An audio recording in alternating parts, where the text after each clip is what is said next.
सासू माँ बदल गई। कहानी उस घर की है जहाँ बहू और बेटी को एक माना जाता था, लेकिन फिर अरे शिखा बेटा, तू रसोई में क्यों घुसी रहती है? जा, रोटी मैं बना लूंगी। नहीं नहीं माँ जी, आप बैठिए, बस सारा खाना बन ही गया है। श्वेता को बोल देती हूँ, वो खाना लगा देगी सबका। सॉरी भाभी, मेरे पास वक्त नहीं है। माँ, मुझे पैसे देना, पार्लर जाना है। हाँ हाँ चली जाना, भाभी को भी ले जाना। वो भी जाने को बोल रही थी पार्लर, पर पहले ना मदद कर दे उसके खाना लगाने में।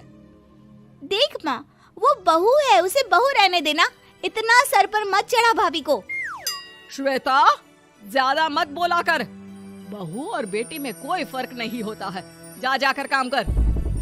ननद को माँ का भाभी से इस तरह प्यार करना बिल्कुल अच्छा नहीं लगता। वो बार बार किसी न किसी तरह माँ को भाभी के खिलाफ भड़काती रहती, लेकिन कोई फायदा ना होता। एक रोज, अरे बेटे किशन, जा बहू को कहीं घुमा कर ला, सारा दिन घर में काम करती रहती है। हाँ हाँ माँ, हम लोग जा रहे हैं ना गोवा। अच्छा जी, भाभी ने तो हमें बताया भी नहीं। वैसे तो सारी पंचायत करती है, ये गोवा वाली बात क्यों छुपा गई हमसे? अरे क्योंकि उसे खुद नहीं पता था बहन। मुझे टिकट सस्ती मिल रही थी तो मैंने बुक कर दिया। हाँ शिखा, पैकिंग कर ले, संडे हम जा रहे हैं गोवा। दोपहर में शिखा पैकिंग कर रही थी कि सास आ जाती है। ये क्या बहू, साड़ियाँ? अरे गोवा जा रही है घूमने या फिर शादी में मायके हैं?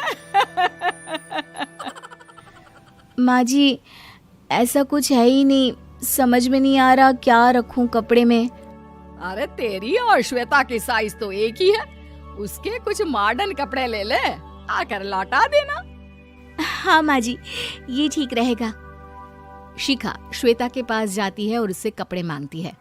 ना जी ना, मैं अपने कपड़े ना दूं, वैसे भी फैल जाएंगे मेरे कपड़े, बहुत महंगे वाले हैं।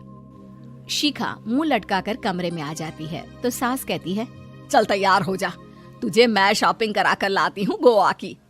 बस फिर क्या था, सास बहू निकल जाते हैं मार्केट और एक से बढ़कर एक ड्रेस खरीद कर घर आते हैं। पहले बता देती कि नए कपड़े दिलाने वाली है भाभी को, तो मैं अपने ही दे देती ना भाभी को, मुझे दिला देती नए कपड़े। देख श्वेता, परिवार का मतलब सबके साथ रहना होता है, ना कि सिर्फ अपना सोचना। वैसे भी तुझे अच्छे संस्कार सीखने चाहिए। और रही बात कपड़ों की, तो शिखा, आज से घर पर भी तू मॉडर्न कपड़े ही पहनेगी। कोई जरूरत नहीं है ये साड़ी वाड़ी लपेटने की। अब क्या था, घर पर श्वेता और शिखा एक जैसे रहते। एक बार पड़ोसन आती है। अरे बेटा, अपनी माँ को तो बुलाना जरा, बात करनी है। शिखा सास को बताती है और रसोई में चली जाती है। ये आपकी बेटी बहुत बड़ी हो गई है, इसके लिए एक रिश्ता है, कहो तो बता दूं। ये बेटी नहीं बहू है, घर में सब एक जैसा ही रहता है। वैसे मेरी बेटी भी बड़ी हो गई है, कोई रिश्ता हो तो जरूर बताना। पड़ोसन रिश्ता लेकर उन लोगों के घर आती है। तब श्वेता की होने वाली सास कहती है, तो ये घर है, कितने मंजिल का है? और ये बहू ने आपकी क्या पहन रखा है, जीन्स टॉप? अरे भाई, साड़ी वाड़ी नहीं है क्या इसके पास? देखिए, सर्दी है तो साड़ी में बहू कैसे मैनेज करती, वैसे पहनती है साड़ी भी। देखिए, हम लोग ठहरे पैसे वाले लोग, कोई कमी नहीं है हम लोगों के पास पैसों की, बहुत पैसे हैं, जमीन, नौकर चाकर, कार, सब कुछ है, लेकिन घर में संस्कारी बहू चाहिए, समझ रही हैं ना आप?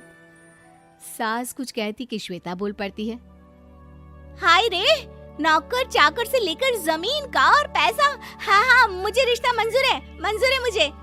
अरे रुक जा श्वेता, मैं बात कर रही हूँ ना। देखिए, हम लोगों के घर इतनी आजादी नहीं मिलेगी।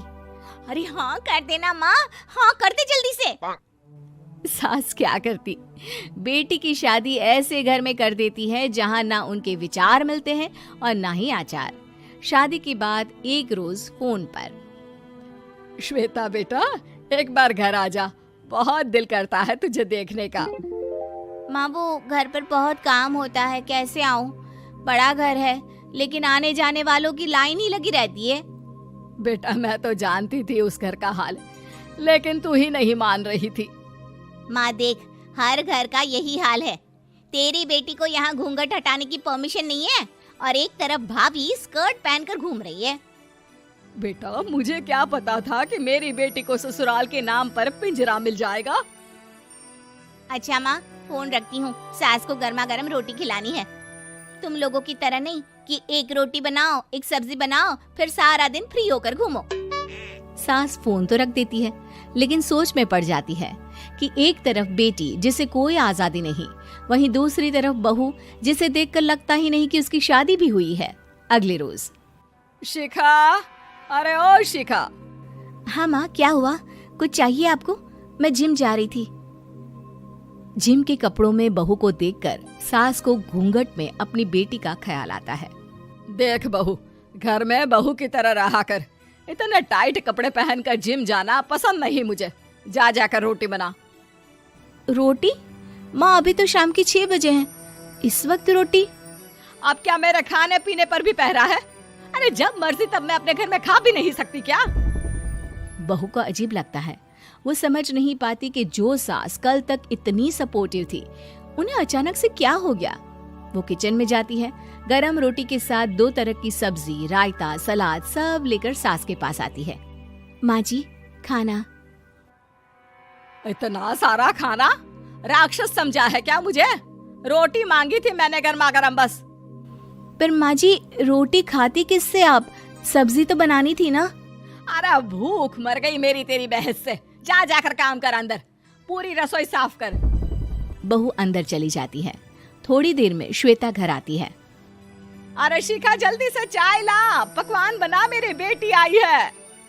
अरे नहीं नहीं माँ, ड्राइवर बाहर खड़ा है। मैं तो घर का कोई सामान खरीदने के बहाने यहाँ आ गई हूँ, मुझे जाना होगा। अरे बेटा, पर कितने दिनों बाद देख रही हूँ तुझे, रहने आ जाना 2-4 दिन के लिए। आ जाऊंगी माँ, जब मेरी सास मरेगी तब। मैं तो रोज मन्नत मानती हूँ कि मेरी सास मर जाए तो अच्छा है। अच्छा चल, जा रही हूँ माँ। हे भगवान, कैसे कैसे दिन देखने पड़ रहे हैं मेरी बेटी को। सास अंदर जाती है, जहाँ श्वेता की जिम वाली सहेली का फोन आया होता है। क्या बात है, आज जिम नहीं आई? अरे पता नहीं यार, आज माँ को क्या हो गया अचानक। पर खैर कोई नहीं, लगता नहीं कि मैं अब जिम आ पाऊंगी। शिखा स्पीकर पर बात कर रही थी, जिसे सास सुन रही थी। यार ये सास ना होती ही ऐसी है। मैं तो कहती हूँ बुढ़िया जल्दी मरे और तू आराम से जिए। शिखा को सहेली की बात पर गुस्सा आ जाता है। माँ के मरने की कौन सा बच्चा दुआ मांगता है मोहिनी? आगे से ऐसी बात मेरे सामने मत करना। हमारे घर की शोभा ही माँ है। क्या हुआ जो थोड़ी सख्ती दिखा रही है? उसमें भी कोई ना कोई उनकी भलाई ही होगी। मैं तो कहती हूँ भगवान मेरे जैसी सास सबको दे, जो सिर्फ माँ की तरह है। सास वाली तो कोई बात ही नहीं है उनमें। सास ये बात सुन रही थी। उनकी आंख में आंसू आ जाते हैं कि क्यों वो बेटी की किस्मत में बहू को भी भागीदार बना रही थी। शिखा, अरे ओ शिखा, क्या